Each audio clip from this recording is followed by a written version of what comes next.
I want to start with Jonathan Taylor. And again, if you have just kind of forgotten about this whole thing, Jonathan Taylor had this huge standoff with the Colts. He's in a contract year because last season he had a right ankle injury and he got surgery and he came back and there was like questions about his ankle and his back. And so he was injured, but he wasn't, and he was. And then he wanted a new contract. They wouldn't give it to him. So then he asked for a trade. And then he went on Jim Irsay's bus. And then Jim Irsay was like, look, kid, Jim Irsay's like, I could die tomorrow and no one would care. So just be happy you're alive. And then Jim Irsay was going to fly a freaking killer whale from Florida to the ocean, and then for $20 million, then the whale died, and so much has happened. But it was a whole journey. Thing. Yeah, I mean, he was right. Like anyone could die. Like the whale didn't survive. I hope we got to still can't get over the fact they were going to fly a fucking whale. They're going to put it in the air and fly it across the country. What are you going to do? Have it swim through the Panama Canal? And like, I mean, that was. I think they should have done that. Logical. Yeah. Yeah. Can you imagine if you were driving on the highway and it said wide load and it was just like a whale? Imagine if you had a really long leash from the whale to a plane and you kind of flew it all the way home. You walked diving. Oh no. Like Jaws with the things. Anyway, so Jonathan Taylor's back. I think across the whole season what this means. Well, yeah, is he? So here's what he said, and he came back this week. He's back at practice, and I think this is the quote that caught my eye.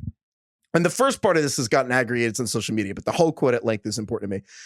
Jonathan Taylor says, I don't think it matters if I'm saying I'm committed or not, because I'm here. If somebody wasn't committed, they wouldn't be here. And right now I'm here, and my number one goal is to attack this first practice. It's been over 290 days, I believe, end quote. This is called burying the lead. Yeah, exactly. So 290 days. So also in that time, in those 290 That's how long DK days, was in Greece. Yeah, exactly. Could have got a new podcast. That's how long it felt. I missed you guys. In those 290 days, the Colts have a new coach, a new quarterback, and a new playbook. So I think that's the thing. It's like, I don't know what's going to happen. Is Jonathan Taylor going to get traded, all this stuff? But if he does play this week and you're like, should I play Jonathan Taylor? I don't know. Like, I don't know about you guys. I would rather have Jonathan Taylor on my bench, have an incredible day, and be like, all right, cool. That's a guy I have now. I feel like if you play Jonathan Taylor, you could get 8 carries for 10 yards because he's never practiced with any of these people until like 3 days before this game. And so, I don't know, Craig, are you like, where is your line on whether you'd actually start Jonathan Taylor? Because I am not very excited by this haven't practiced in 290 days thing. Yeah. More often than not, when these guys are coming back, they're usually not getting like 23 carries, right out the gate. We don't know how they're going to work him in. So once again, you have to analyze, you have to assess where your head is at emotionally. Will you be more upset if you start Jonathan Taylor and he gets 5 carries? Or are you going to be more upset if you don't start Jonathan Taylor and he has 140 yards and looks like the best running back in the league, which he might be? Because I have fantasy FOMO, I'd probably play him, to be quite honest with you, unless I have like really awesome running backs. I think I'm leaning towards playing. Like if I have somebody like, Khalil Herbert, I'm probably playing Jonathan Taylor over Khalil Herbert. Mind you, we're recording this Thursday, and this episode's coming out Friday, so maybe. Oh, right. I guess the Bears are playing 200 yards by now. Right. I don't know. Miles Sanders. Everyone's going to watch the Golden Bachelor over that football game anyway, so no one listening has even watched that. Everyone's just probably talking about Golden Bachelor anyway. DK, by the way, while you were gone so long, they have a new kind of Bachelor now. That's how long you were gone. The Bachelors are really old now. They grew up. Yeah, it was the same Bachelor from last season, but you were gone so long, he's now 70. Yeah. That makes sense. Yeah. It's like when you go to Greece, time passes differently. It's like in Interstellar when you're on that one planet and like 20 years goes by. It's like what it is like on Greece? The island of Santorini. Yeah. But what do you guys agree with me? Like, Heifetz, what do you think about Taylor and if you'd play him or not?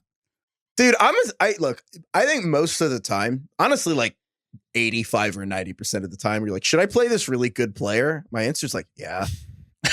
But, dude, practice does matter. Like, he has not practiced with this coach. Like, this is a new coach with a new system. Counterpoint. This is a good olive branch situation, right? Counterpoint, Josh Dobbs. Yeah. It's a good point. Maybe practice doesn't matter at all. It's a good point. It's actually the most overrated thing in the world. quantum leap him into this offense. Here's what I think. This is a theory, and we'll see how it all plays out. But like, this is a perfect opportunity to get him back in the good graces of the team, or at least like as for the coach to play an intermediary between the GM or the owner, Jim Irsay, and like the team. Just go, let him do his thing. Let him go and play a lot. Like, what does that mean? You think that would be an olive branch situation?